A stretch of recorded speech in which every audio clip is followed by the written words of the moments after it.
अमीर ससुराल में गरीब देवरानी का ठंड में पहला दिन। चलो मेरा काम तो हो गया, अब घर के लिए निकलता हूँ। प्रदीप जल्दी से अपनी गाड़ी में बैठता है और घर के लिए रवाना हो जाता है कि तभी अचानक उसका एक्सीडेंट हो जाता है। अरे वो देखो, वो आदमी उस गाड़ी में ही फंसा हुआ है। चलो चलकर उसकी मदद करते हैं। अरे उसकी गाड़ी का पेट्रोल लीक हो रहा है, कभी गाड़ी ब्लास्ट हो सकती है। अगर हम उसकी जान बचाने जाएंगे तो अपनी जान से हाथ धो बैठेंगे। डर के मारे कोई भी प्रदीप की मदद नहीं कर रहा होता है कि तभी वहीं से गुजरी रेशमी नाम की लड़की ये सब देख लेती है। वो भागकर प्रदीप के पास जाती है और उसकी मदद करने लगती है। हटो, वहाँ से वो गाड़ी कभी भी ब्लास्ट हो सकती है। इसी डर से आप किसी को ऐसे मरता छोड़ रहे हैं? रेशमी जल्दी से प्रदीप को गाड़ी से निकालती है और उसे हॉस्पिटल लेकर जाती है। डॉक्टर साहब, अब वो कैसे हैं? अभी हम कुछ नहीं कह सकते हैं, उनकी हालत काफी गंभीर है। एक्सीडेंट में उनका काफी खून बह चुका है और उनका ब्लड ग्रुप भी हमारे अभी हॉस्पिटल में अवेलेबल नहीं है। उनका ब्लड ग्रुप क्या है? ए पॉजिटिव। मेरा ब्लड भी ए पॉजिटिव है। आप मेरा ब्लड उन्हें दे दीजिए, उनकी जान को कुछ नहीं होना चाहिए। रेशमी जल्दी से अपना खून डोनेट करती है, जिसके बाद कुछ ही देर में प्रदीप को होश आ जाता है। आपका बहुत बहुत शुक्रिया। अगर आज आप ना होती तो शायद मैं उस गाड़ी में ही तड़प तड़प के मर जाता। पता नहीं मैं आपका एहसान कैसे चुकाऊंगा, इसलिए मैं आपको ये चेक दे रहा हूँ। इस चेक में आप अपनी मर्जी का अमाउंट भर सकती हैं। अपनी जिंदगी का मोल पैसों से कर रहे हैं? मुझे आपके पैसे नहीं चाहिए। जो पैसे आप मुझे देंगे उससे गरीबों को खाना खिला देना। आपको बदले में बहुत सारी दुआएं मिलेंगी। अब मैं चलती हूँ। रेशमी की खुददारी से प्रदीप बहुत खुश होता है। थोड़ी देर में प्रदीप के माता पिता भी हॉस्पिटल आ जाते हैं।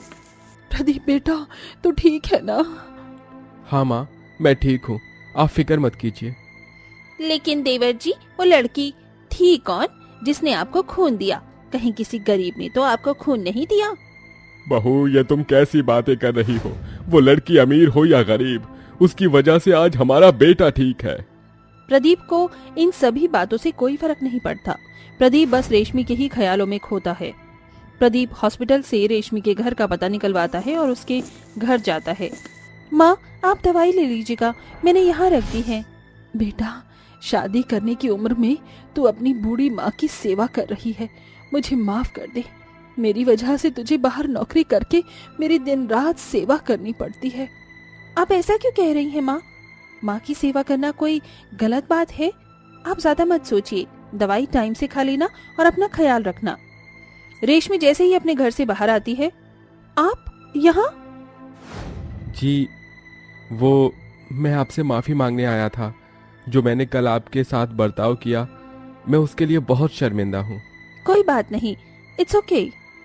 अब धीरे धीरे रेशमी और प्रदीप की बात होनी शुरू हो जाती है और अक्सर वो दोनों एक दूसरे से मिला करते थे। इनकी दोस्ती कब प्यार के रिश्ते में बदल जाती है ये पता ही नहीं चलता।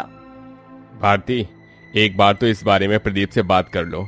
कोई जरूरत नहीं है, वो मेरा बेटा है। मैं जिससे चाहूंगी उसी से वो शादी करेगा। भारती अपने बेटे प्रदीप की शादी अपने बिजनेस पार्टनर की बेटी रिया से करवाना चाहती थी, लेकिन वहीं दूसरी तरफ प्रदीप और रेशमी एक दूसरे से मंदिर में शादी कर लेते हैं।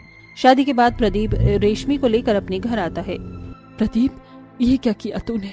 तो इस गरीब लड़की को हमारे घर की बहू बनाकर ले आया। तेरी हिम्मत कैसे हुई इसे इस घर में लेकर आने की? माँ, तमीज से बात कीजिए। रेशमी मेरी पत्नी है और इस घर की बहू। आप ऐसे उसकी बेइज्जती नहीं कर सकती। देवर जी, आपको पूरी दुनिया में शादी करने के लिए क्या यही लड़की मिली थी? आपको पता भी है, माँ जी ने आपका रिश्ता कपूर साहब की बेटी से तय किया था। अब हम उनको क्या मुंह दिखाएंगे? मैं वो नहीं जानता, वो आप लोग देखो। और अगर आपको ये शादी मंजूर नहीं तो मैं और रेशमी इस घर को छोड़कर चले जाते हैं। नहीं बेटा, प्रदीप बेटा, ऐसा मत बोलो। तुम और बहू कहीं नहीं जाओगे। भारती जो होना था सो हो गया, अब उसे बदल नहीं सकते। जाओ, बहू की घर प्रवेश की तैयारी करो। अपने बेटे को घर छोड़ता ज्यादा देख ना चाहते हुए भी भारती को इस शादी को मंजूर करना पड़ता है, लेकिन भारती के मन में रेशमी के खिलाफ एक अलग षड्यंत्र चल रहा होता है। आपका जाना जरूरी है क्या? मैं जानता हूँ आज हमारी शादी की पहली रात है, लेकिन क्या करूँ, मीटिंग इतनी इम्पोर्टेंट है इसलिए मुझे जाना पड़ रहा है। लेकिन मैं तुमसे वादा करता हूँ मैं जल्दी ही काम खत्म करके कुछ दिनों में वापस लौट आऊंगा। तब तक तुम अपना ख्याल रखना। प्रदीप के जाने के बाद रेशमी सो जाती है, लेकिन तभी वहाँ उसकी सास और जेठानी आती हैं। वो लोग रेशमी के मुंह पर बर्फ का ठंडा पानी डाल देते हैं, जिससे रेशमी घबरा कर उठती है। कौन है? कौन है? हम। और कौन? तेरी हिम्मत कैसे हुई इस बिस्तर पर सोने की? चल उठ यहाँ से। बड़ा शौक है ना तुझे मेरे बेटे से शादी करने का, अब तुझे बताती हूँ। इतना कहकर भारती रेशमी के बाल पकड़ती है और उसे घसीटते हुए घर के बाहर ले जाती है। ऐसा मत करिए, इतनी सर्दी रात में मैं यहाँ बाहर कैसे रहूंगी? जब एक रात सर्दी में काटेगी ना, तब तेरी अकल ठिकाने आएगी। भारती और कुसुम घर का दरवाजा बंद कर देती हैं और अंदर जाकर रजाई ओढ़कर सो जाती हैं। वहीं बेचारी रेशमी रात भर ठंड से बाहर कांप रही होती है। प्रदीप के न होने का फायदा भारती और कुसुम पूरी तरह से उठाते हैं और रेशमी से नौकरों की तरह घर के सारे काम करवाते हैं। पानी तो काफी ठंडा है, एक काम करती हूँ, गीजर चलाकर थोड़ा गर्म पानी कर लेती हूँ, वरना मेरे तो हाथ ही जम जाएंगे। ये गीजर क्या तेरे बाप ने लगवाया है जो पानी गर्म करने चली? इस घर के सारे काम तो ठंडे पानी से करेगी, गीजर का जो बिल आएगा वो क्या तेरा बाप भरेगा? कम से कम मेरे स्वर्गवासी पिताजी को तो कुछ मत बोलिए, उन्होंने आपका क्या बिगाड़ा है? देखा माँ जी कैसे इसकी जुबान चल रही है, आज तो तेरी अकड़ निकाल कर ही रहूंगी। कुसुम रेशमी का हाथ पकड़ती है और उसे अपने बाथरूम में ले जाती है और शॉवर खोलकर ठंडे पानी के नीचे रेशमी को खड़ा कर देती है। माँ जी, भाभी, भगवान के लिए मुझ पर रहम कीजिए, पहले ही बहुत सर्दी हो रही है, मेरी तबीयत खराब हो जाएगी, मुझे माफ कर दीजिए। ये तो तुझे मेरे अमीर बेटे को अपने प्यार के जाल में फंसाने से पहले सोचना चाहिए था। रेशमी अपनी जेठानी और सास के सामने रोती रह जाती है, लेकिन वो उसकी एक नहीं सुनती। कई घंटों तक ठंडे पानी के नीचे खड़े होने की वजह से रेशमी की तबीयत खराब हो जाती है, लेकिन ऐसी हालत में भी भारती और कुसुम रेशमी से छत पर ठंडी हवा में कपड़े धुलवाते हैं। इसको इतना परेशान करेंगे कि ये खुद ब खुद इस घर को छोड़कर हमेशा हमेशा के लिए चली जाएगी। फिर हम लोग कपूर साहब की बेटी से देवर जी की शादी करवाएंगे। हाँ बहू, इसका तो पत्ता मैं काट कर ही रहूंगी। मैं भी देखती हूँ कब तक ये इस घर को छोड़कर नहीं जाएगी। भारती और कुसुम रेशमी को परेशान करने का एक मौका नहीं छोड़ते और उसे दिन रात परेशान करते हैं, लेकिन रेशमी सब कुछ सहती है। ऐसे ही कुछ दिन बीत जाते हैं और एक दिन रेशमी, ओ रेशमी, कहाँ मर गई? ना जाने कब बाथरूम में पानी क्यों नहीं आ रहा है, लगता है मुझे ही छत पर जाकर देखना पड़ेगा। भारती छत पर जाती है और सीढ़ियों पर चढ़कर टंकी में झांकने लगती है कि तभी अचानक भारती का बैलेंस बिगड़ता है और वो पानी के अंदर गिर जाती है। कि तभी अचानक वहाँ रेशमी आ जाती है और बिना कुछ सोचे समझे टंकी के अंदर कूदकर अपनी सास की जान बचा लेती है। तुम ठीक तो हो ना भारती? देख, आज सिर्फ रेशमी की वजह से तुम्हारी जान बच पाई है। हाँ रेशमी, मुझे माफ कर दो, मैंने तुम्हारे साथ बहुत गलत बर्ताव किया। अगर आज तुम ना होती तो ना जाने आज माँ जी के साथ क्या हो जाता।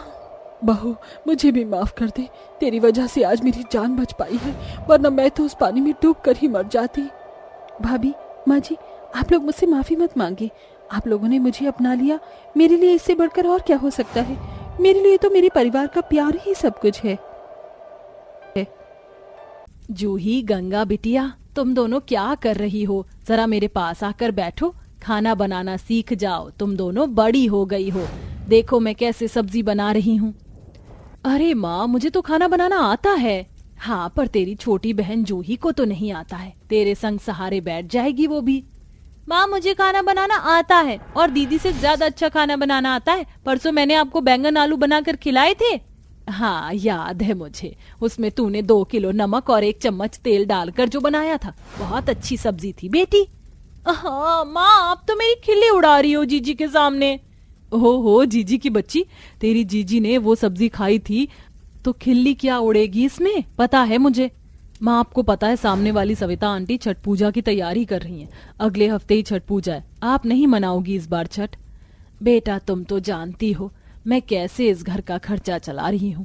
15 दिन पहले मेरी नौकरी छूट गई थी, मालकिन के यहाँ से जो पैसे लाई थी वो भी खत्म। अब छठ पूजा मनाने के लिए मैं सामान कैसे जुटाऊंगी? सूखा नारियल, पूजा की सामग्री, टोकरी, कहाँ से आएंगे ये सब?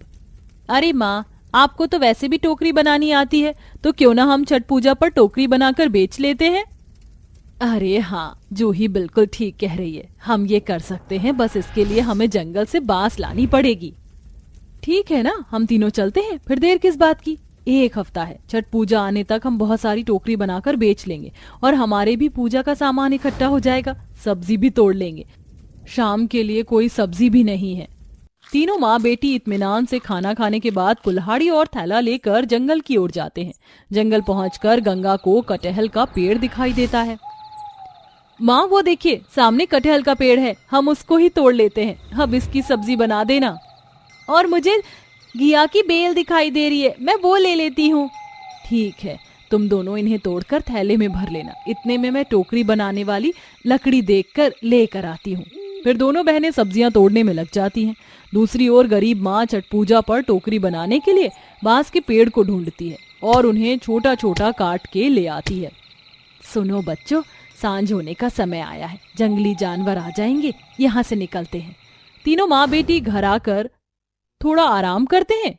फिर बड़ी बेटी खाना बनाने की तैयारी करती है, तो दूसरी ओर जूही सुनैना के साथ बांस को बारीक करवाकर टोकरी तैयार करवाती है। अरे वाह माँ, ये टोकरी तो बहुत ही सुंदर बनी है, ऐसा लग रहा है ये काम आपको कब से आता है।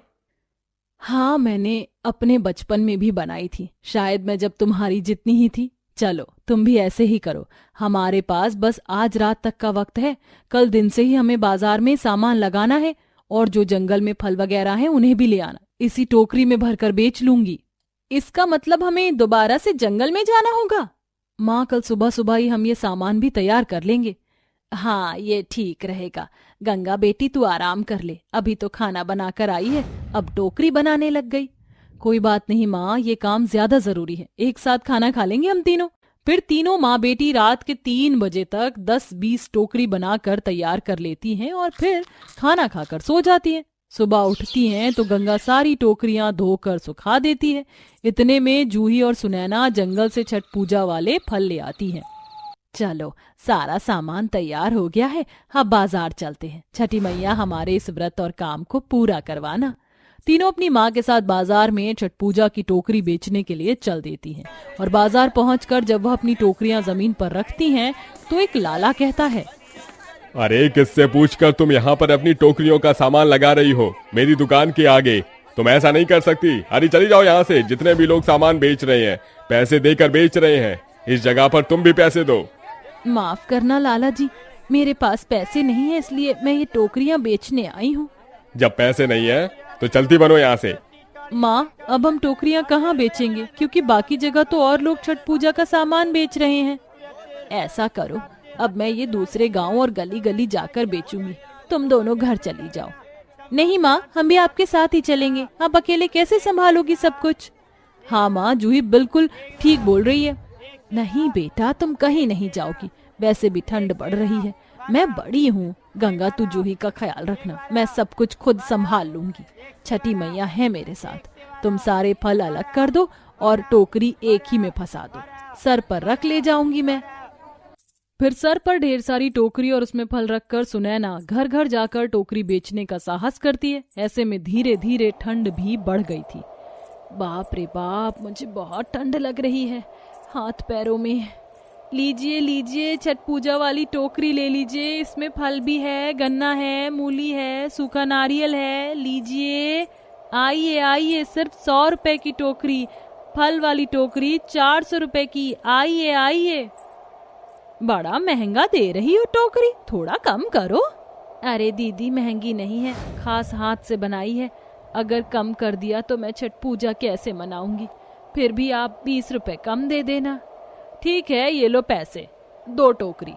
इस तरह ठंड में सुनैना सुबह से शाम तक रोज घर घर और दूसरे गांव जाकर टोकरी बेचती है, जिससे वो बीमार पड़ जाती है और उसी हालत में और टोकरी बनाकर बेचती है, जिससे उसकी काफी बिक्री हो जाती है और वह कुछ पैसों से छठ पूजा पर बनने वाला प्रसाद लाकर तैयार करती है। प्रसाद तैयार कर दिया है, थोड़ी बहुत टोकरी और बेचने जा रही हूँ, क्योंकि कल से छठ पूजा है। माँ, आपकी तबीयत ठीक कहाँ है? कैसे चल पाओगी? आप आराम कर लीजिए, मैं कर लेती हूँ। नहीं बेटा, तू फिक्र मत कर, मैं कर लूंगी, तुम दोनों ये प्रसाद बेचना। ठीक है माँ। फिर सुनैना टोकरी सजाकर बेचने के लिए चली जाती है। वहीं दोनों बेटी अपने घर के बाहर ही प्रसाद और बाकी का छठ पूजा का सामान बेचती हैं। आइए आइए, कम कीमत पर छठ पूजा का सामान ले जाइए, सुंदर सुंदर टोकरी, प्रसाद और फल वगैरह, आइए आइए। ऐसे ही दिन भी पूरा हो जाता है। माँ बेटी की काफी अच्छी बिक्री हो जाती है। अगले दिन सुनैना नमक लौकी की सब्जी तैयार करके नहाय खाए की विधि पूरी करती है। दूसरे दिन खरना होता है। सुनैना भोजन ग्रहण करती है और व्रत शुरू करती है। छठ का तीसरा दिन भी आ जाता है, जहाँ सुनैना अपनी बेटी के साथ छठ के घाट पर लंबा सिंदूर लगाए पहुंचती है। फिर डूबते हुए सूरज को अर्घ्य देती है और वापस आकर अपनी बेटी के लिए रात तक अपनी साड़ी से ही सूट बनाकर तैयार कर देती है, जिससे दोनों बेटी अगले दिन छठ में पहन लेती हैं। सुबह के 4 बजे गड़बड़ हालत में सुनैना उठते हुए सूरज को अर्घ्य देती है। ओम सूर्य देवता नमः, ओम सूर्य देवताय नमः। हे छठी मैया, मैं और मेरी बेटियों ने बहुत श्रद्धा से इस व्रत को रखा, उसका पालन किया है। हमारी गरीबी के कष्ट को खत्म कर दीजिए छठी मैया, और मेरी बेटी खूब पढ़े लिखे, अच्छी जगह शादी हो, मेरी मन्नत को पूरी कीजिए। अगर कोई भूल चूक हुई हो तो माफ कीजिए। जय हो छठी मैया की, जय हो सूर्य देवता की, जय हो छठी मैया की, जय हो सूर्य देवता की। जल्दी से यहाँ पर स्नान कर लो, फिर चलते हैं। तीनों गरीब माँ बेटियां छठ पूजा के तालाब में स्नान करके जंगल के रास्ते से घर लौटती हैं, तो उन्हें एक छठ पूजा के प्रसाद की टोकरी मिलती है। अरे माँ देखो तो, इसमें छठ पूजा का कितना सारा प्रसाद है। पता नहीं किसने यहाँ रख दिया। पता नहीं किस बेवकूफ इंसान ने छठ पूजा के प्रसाद का अनादर किया है, पर हम ऐसा नहीं करेंगे। इस प्रसाद को घर ले चलते हैं, फिर बांट देंगे। फिर वो सब टोकरी को उठाकर घर ले आते हैं और जैसे ही रखते हैं तो जादू से एक पीली चमचमाती रोशनी पड़ती है और वह टोकरी सोने में तब्दील हो जाती है। ये देखकर गरीब माँ बेटी हैरान हो जाती हैं। हे भगवान, ये टोकरी सोने की हो गई पूरी। हाँ, पर ये कैसे हो गया? तभी छठी मैया प्रकट होती हैं। पुत्री, ये मेरी ओर से तुम्हारे लिए फलस्वरूप आशीर्वाद है। तुम्हारे कठिन परिश्रम से मैं अत्यंत प्रसन्न हूँ। तुमने अपनी मेहनत से बांस की टोकरी को बनाया, उन्हें सजाया और प्रसाद बनाकर भी बेचा। अच्छे से व्रत को संपूर्ण किया, इसलिए अब तुम्हारी जिंदगी से गरीबी हमेशा के लिए छट जाएगी। तो मेरा आशीर्वाद तुम तीनों पर सदैव रहेगा। जय हो छठी मैया आपकी। इतने में छठी मैया अंतर्ध्यान हो जाती हैं। फिर वह गरीब माँ बेटी सोने की टोकरी से थोड़ा थोड़ा सोना सुनार को बेचकर पैसे ले आती हैं, जिससे वह अच्छे घर और हालात में आ जाते हैं और खुशी खुशी रहने लगते हैं।